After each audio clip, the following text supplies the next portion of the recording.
Madam Speaker, Mr. Vice President, members of Congress, the First Lady of the United States,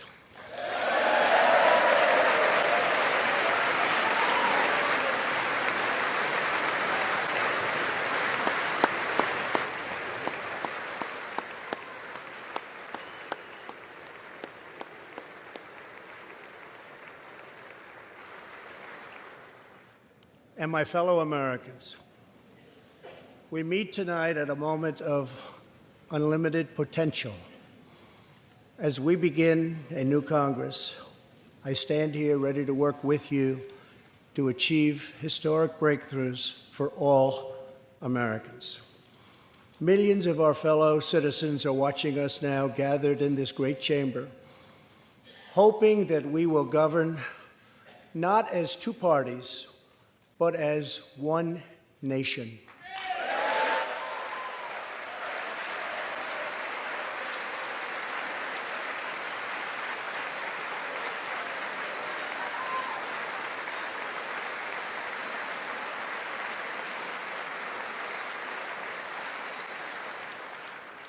The agenda I will lay out this evening is not a Republican agenda or a Democrat agenda.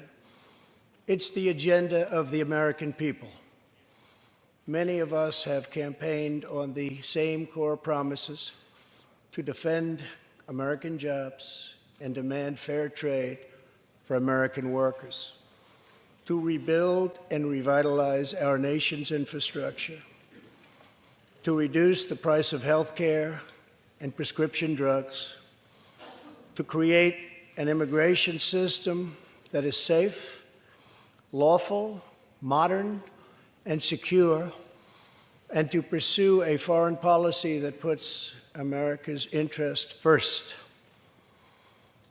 There is a new opportunity in American politics if only we have the courage together to seize it.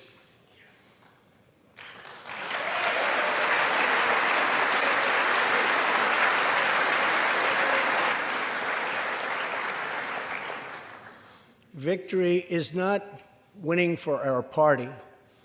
Victory is winning for our country.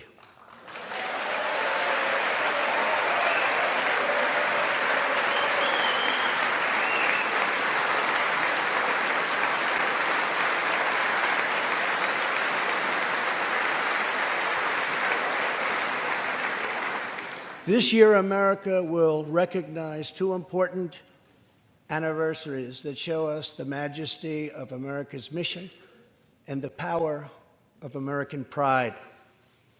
In June, we mark 75 years since the start of what General Dwight D. Eisenhower called the Great Crusade, the Allied liberation of Europe in World War II.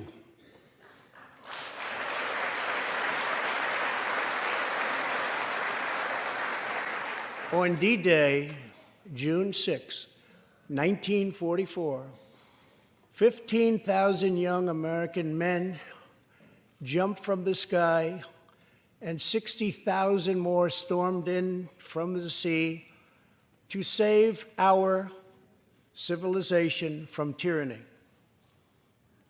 Here with us tonight are three of those incredible heroes: Private First Class Joseph Riley, Staff Sergeant Irving Locker, and Sergeant Herman Zaitchik. Please.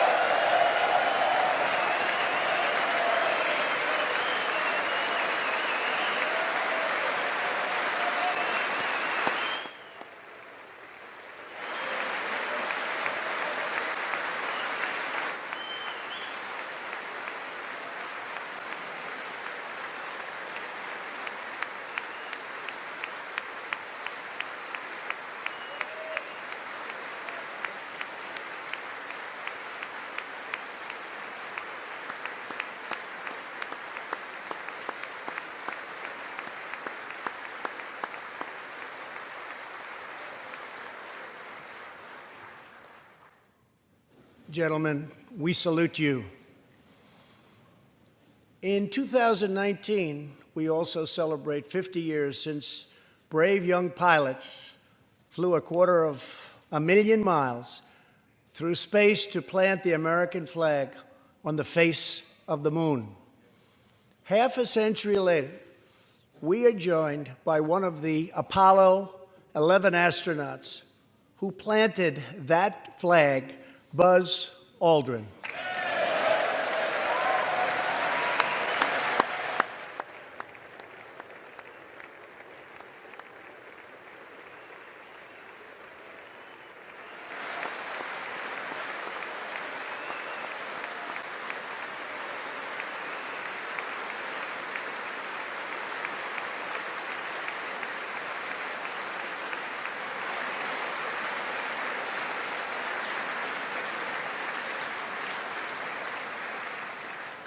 Thank you, Buzz. This year, American astronauts will go back to space on American rockets.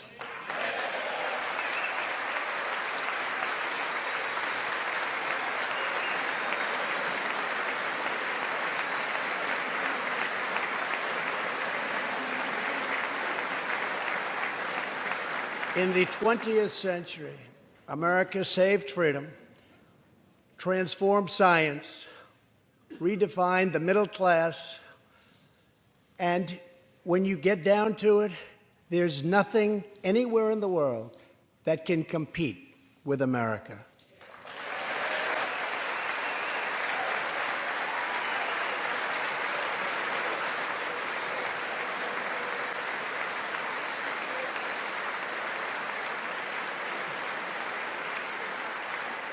Now we must step boldly and bravely into the next chapter of this great American adventure. And we must create a new standard of living for the 21st century.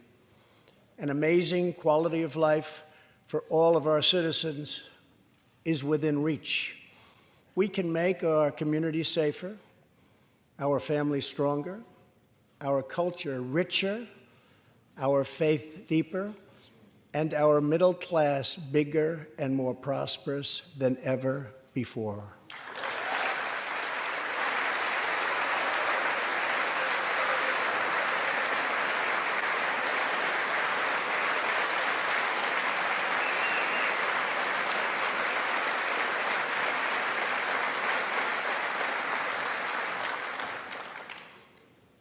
But we must reject the politics of revenge, resistance, and retribution, and embrace the boundless potential of cooperation, compromise, and the common good.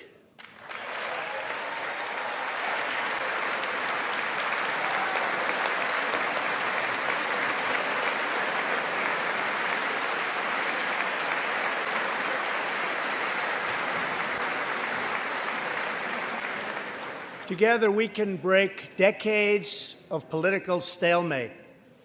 We can bridge old divisions, heal old wounds, build new coalitions, forge new solutions, and unlock the extraordinary promise of America's future. The decision is ours to make. We must choose between greatness or gridlock, results or resistance, vision or vengeance, incredible progress or pointless destruction. Tonight, I ask you to choose greatness.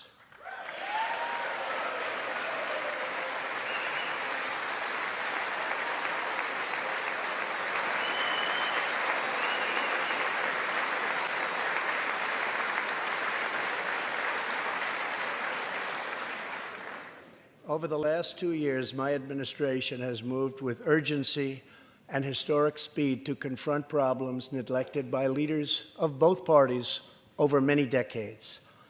In just over 2 years since the election, we have launched an unprecedented economic boom, a boom that has rarely been seen before.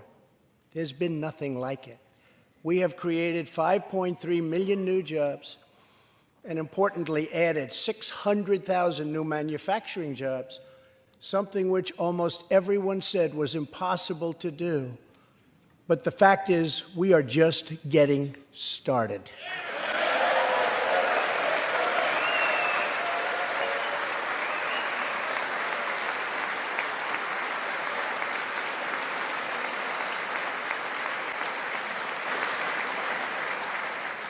Wages are rising at the fastest pace in decades and growing for blue-collar workers who I promised to fight for.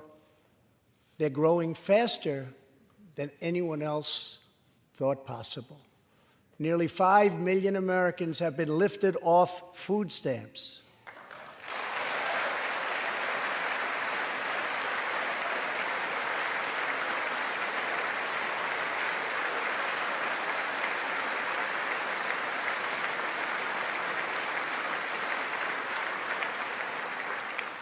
The U.S. economy is growing almost twice as fast today as when I took office, and we are considered far and away the hottest economy anywhere in the world, not even close.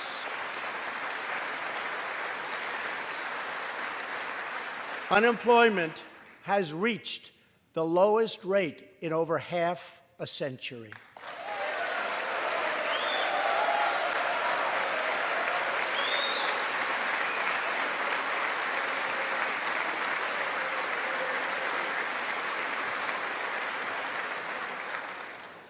African American, Hispanic American, and Asian American unemployment have all reached their lowest levels ever recorded.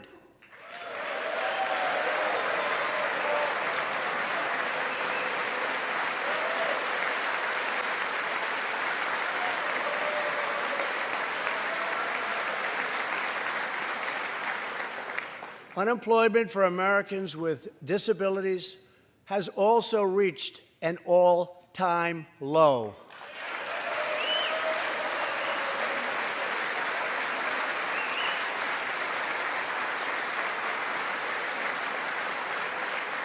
More people are working now than at any time in the history of our country. 157 million people at work.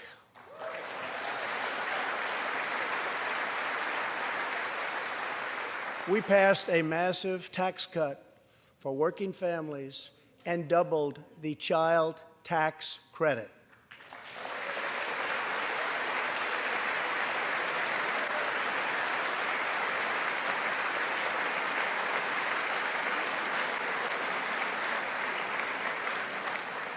We virtually ended the estate tax, or death tax, as it is often called, on small businesses, for ranches, and also for family farms.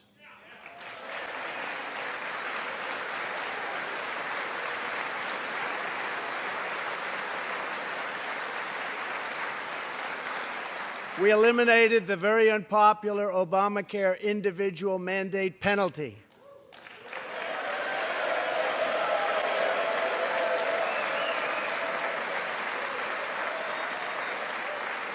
And to give critically ill patients access to life-saving cures, we passed, very importantly, right to try.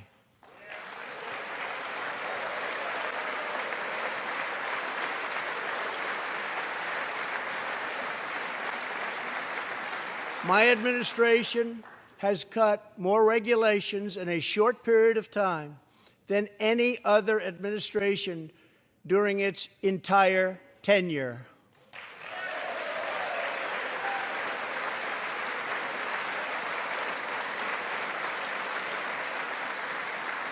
Companies are coming back to our country in large numbers, thanks to our historic reductions in taxes and regulations.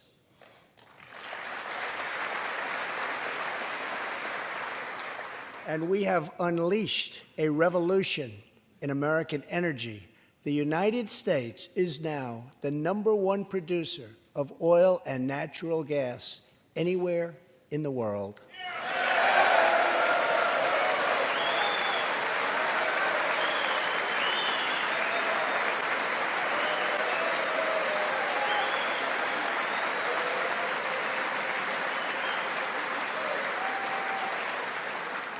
And now, for the first time in 65 years, we are a net exporter of energy.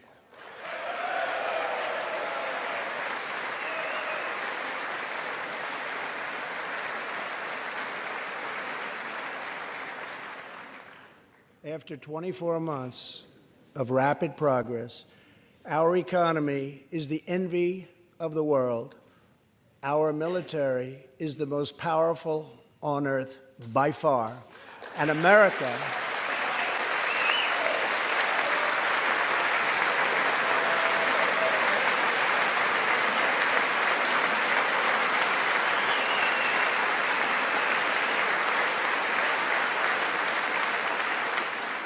America is again winning each and every day.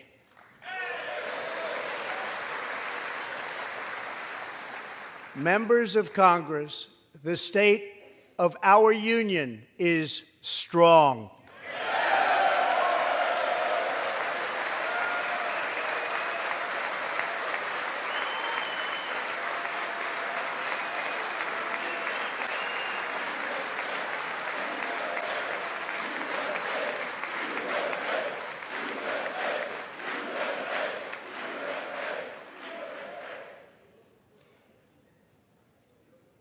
That sounds so good.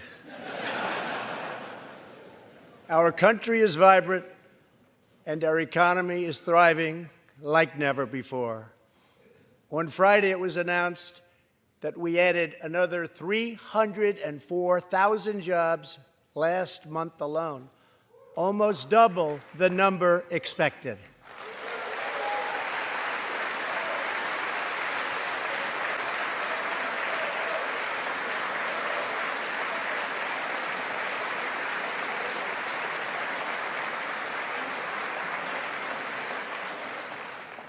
An economic miracle is taking place in the United States, and the only thing that can stop it are foolish wars, politics, or ridiculous partisan investigations.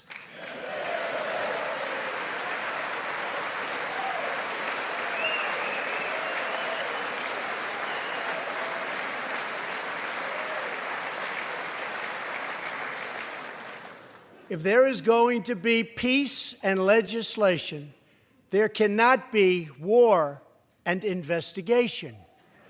It just doesn't work that way.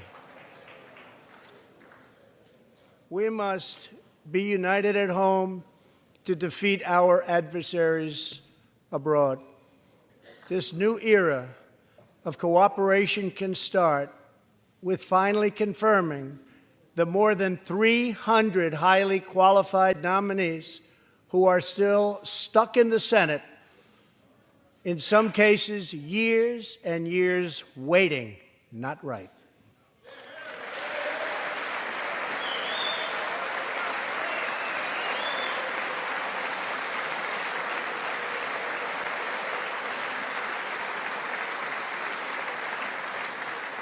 The Senate has failed to act on these nominations, which is unfair to the nominees and very unfair to our country.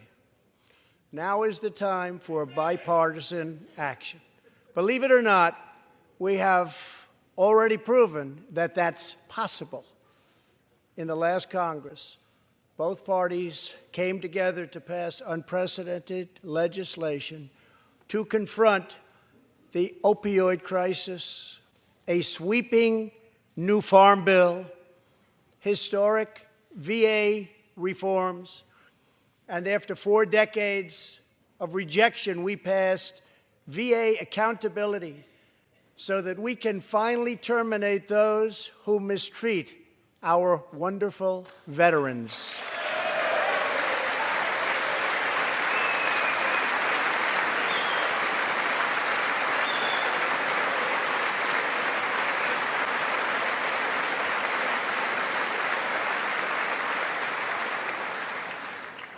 And just weeks ago, both parties united for groundbreaking criminal justice reform. They said it couldn't be done.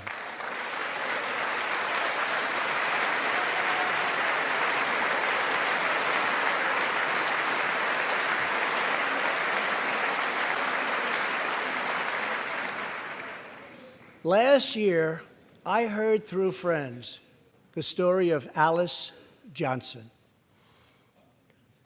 I was deeply moved. In 1997, Alice was sentenced to life in prison as a first-time nonviolent drug offender. Over the next 22 years, she became a prison minister, inspiring others to choose a better path. She had a big impact on that prison population and far beyond.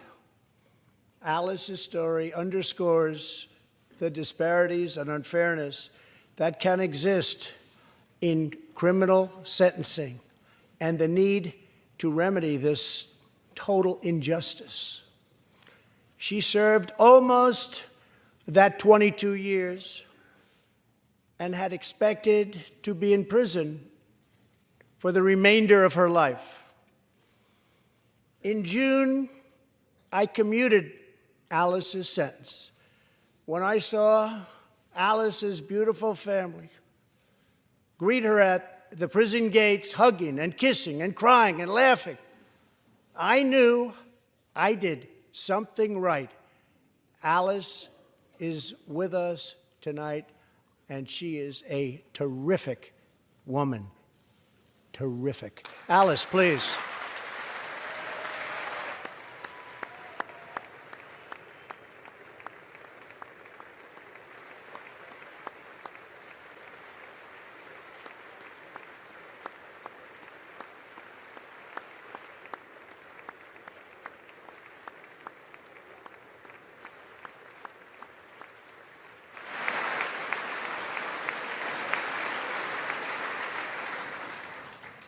Alice, thank you for reminding us that we always have the power to shape our own destiny. Thank you very much, Alice. Thank you very much.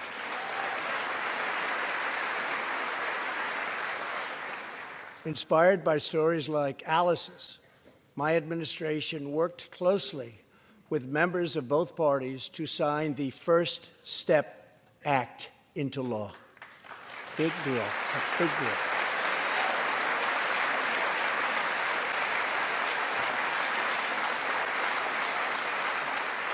This legislation reformed sentencing laws that have wrongly and disproportionately harmed the African American community. The First Step Act gives nonviolent offenders the chance to re-enter society as productive, law-abiding citizens. Now, states across the country are following our lead. America is a nation that believes in redemption. We are also joined tonight by Matthew Charles from Tennessee. In 1996, at the age of 30, Matthew was sentenced to 35 years for selling drugs and related offenses. Over the next 2 decades, he completed more than 30 Bible studies, became a law clerk, and mentored many of his fellow inmates. Now Matthew is the very first person to be released from prison under the First Step Act.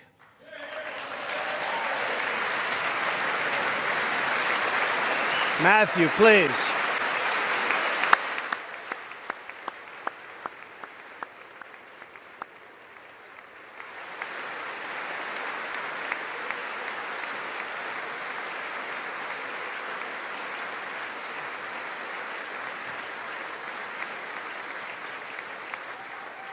Thank you, Matthew. Welcome home.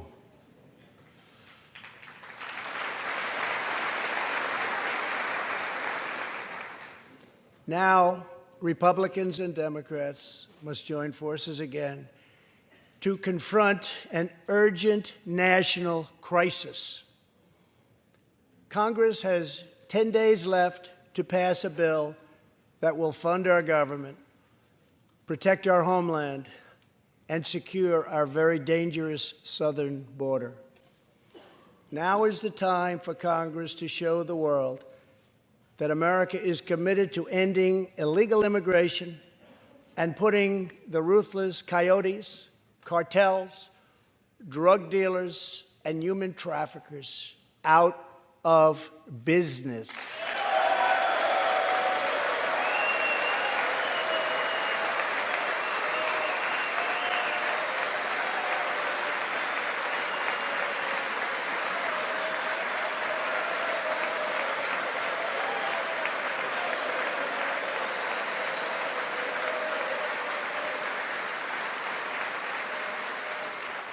As we speak, large, organized caravans are on the march to the United States. We have just heard that Mexican cities, in order to remove the illegal immigrants from their communities, are getting trucks and buses to bring them up to our country in areas where there is little border protection. I have ordered another 3,750 troops to our southern border to prepare for this tremendous onslaught. This is a moral issue. The lawless state of our southern border is a threat to the safety, security, and financial well-being of all America. We have a moral duty to create an immigration system that protects the lives and jobs of our citizens. This includes our obligation to the millions of immigrants living here today who followed the rules and respected our laws. Legal immigrants enrich our nation and strengthen our society in countless ways.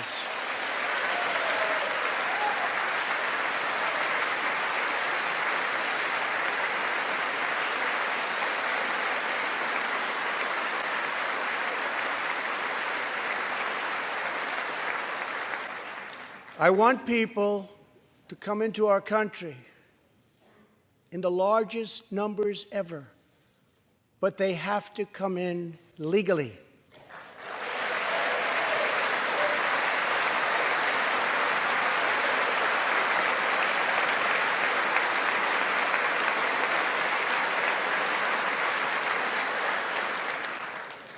Tonight, I am asking you to defend our very dangerous southern border out of love and devotion to our fellow citizens and to our country. No issue better illustrates the divide between America's working class and America's political class than illegal immigration.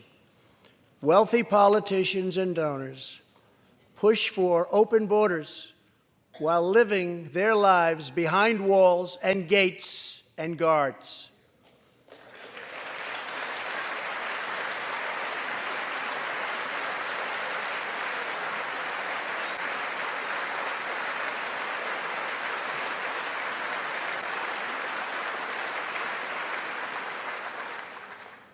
Meanwhile, working-class Americans are left to pay the price for mass illegal immigration. Reduced jobs, lower wages, overburdened schools, hospitals that are so crowded you can't get in, increased crime, and a depleted social safety net. Tolerance for illegal immigration is not compassionate. It is actually very cruel.